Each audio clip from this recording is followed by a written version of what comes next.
Hello बच्चों। तो सबसे पहले हम अपना प्रश्न देखते हैं। प्रश्न है कि हाइड्रोजन साधारण परिस्थितियों में एक परमाणुिक अवस्था के बदले द्विपरमाणुिक अवस्था में क्यों पाई जाती है। ठीक है, तो सबसे पहले हम लोग मुख्य अवधारणा लिखते हैं इस प्रश्न के लिए। तो यहाँ पर लिख लेते हैं मुख्य अवधारणा।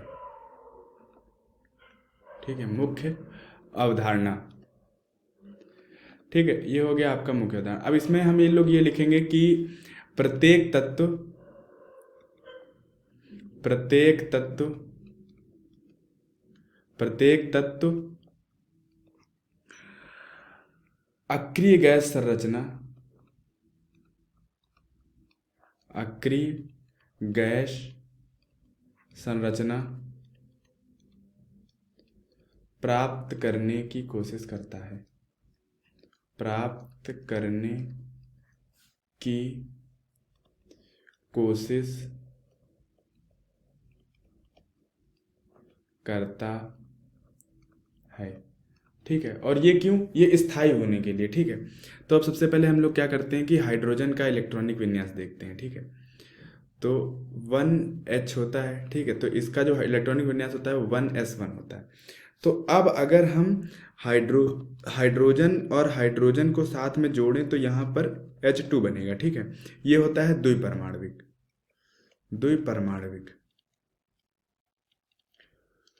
अब इसमें क्या होता है कि इसमें हाइड्रोजन और हाइड्रोजन के इलेक्ट्रॉन का साझा हो जाता है। ठीक है, जैसे ये दोनों इलेक्ट्रॉन हो गए तो इनका जो है साझा हो जाता है और ये H2 बन जाता है। तो अब दोनों के पास दो दो इलेक्ट्रॉन हो गए। ठीक है, आपस में साझा कर लिए तो दोनों के पास दो इलेक्ट्रॉन है और दोनों ने अक्रिय गैस संरचना प्राप्त कर ली।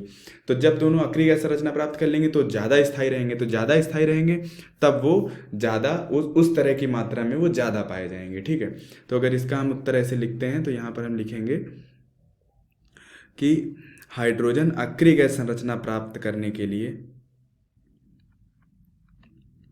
हाइड्रोजन अक्रिय गैस संरचना हाइड्रोजन अक्रिय गैस संरचना प्राप्त करने के लिए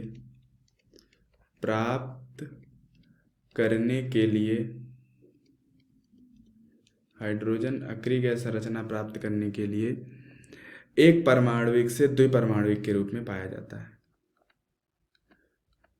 एक परमाणुविक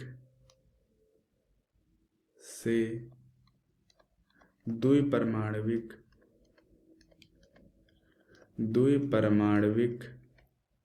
रूप में पाया जाता है। द्विपरमाणुविक रूप में पाया जाता है। ठीक है, तो यही आपका उत्तर हो गया। तो आशा करता हूँ आपको उत्तर समझ में आया होगा। धन्यवाद।